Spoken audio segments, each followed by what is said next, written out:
Dear future generations, I think I speak for the rest of us when I say, sorry. Sorry we left you with our mess of a planet. Sorry that we were too caught up in our own doings to do something. Sorry we listened to people who made excuses to do nothing. I hope you forgive us. We just didn't realize how special the earth was. Like a marriage gone wrong, we didn't know what we had until it was gone. For example, I'm guessing you probably know it as the Amazon desert, right? Well, believe it or not, it was once called the Amazon rainforest, and there were billions of trees there, all of them gorgeous. And oh, you don't know much about trees, do you? Well, let me tell you, trees are amazing. I mean, we literally breathe the air they are creating. They clean up our pollution, our carbon. They store and purify water, give us medicine that cures our diseases, food that feeds us, which is why I'm so sorry to tell you that we burn them down. Cut them down with brutal machines, horrific, at a rate of 40 football fields every minute. That's 50% of all the trees in the world gone in the last 100 years. Why? For this. And that wouldn't make me so sad if it weren't so many pictures of leaves on it. You know, when I was a child, I read how the Native Americans had such consideration for the planet that they felt responsible for how they left the land for the next 7 generations. Which brings me great sorrow, because most of us today don't even care about tomorrow.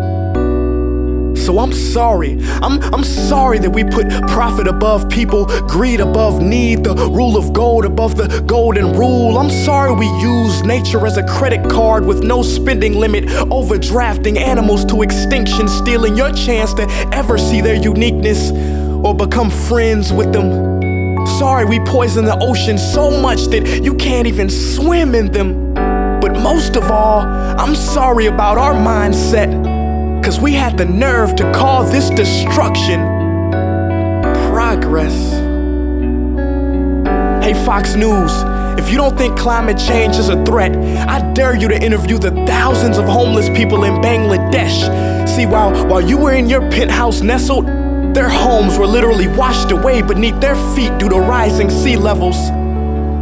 And Sarah Palin, you said that you love the smell of fossil fuels. Well, I urge you to talk to the kids of Beijing who are forced to wear pollution masks just to go to school. See, you can ignore this, but the thing about truth is, it can be denied, not avoided. So I'm sorry, future generations. I'm sorry that our footprint became a sinkhole and not a garden. I'm sorry that we paid so much attention to ISIS and very little to how fast the ice is melting in the Arctic. I'm sorry we doomed you, and I'm sorry we couldn't find another planet in time to move to. You know what? Cut the beat. I'm not sorry.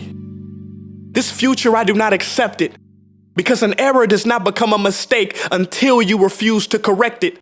We can redirect this. How? Let me suggest that if a farmer sees a tree that is unhealthy, they don't look at the branches to diagnose it, they look at the root. So like that farmer, we must look at the root, and not to the branches of government, not to the politicians run by corporations. We are the root, we are the foundation. This generation, it is up to us to take care of this planet. It is our only home. We must globally warm our hearts and change the climate of our souls and realize that we are not apart from nature, we are a part of nature. And to betray nature is to betray us. To save nature is to save us. Because whatever you're fighting for, racism or poverty, feminism, gay rights, or any type of equality, it won't matter in the least. Because if we don't all work together to save the environment, we will be equally extinct. Sorry.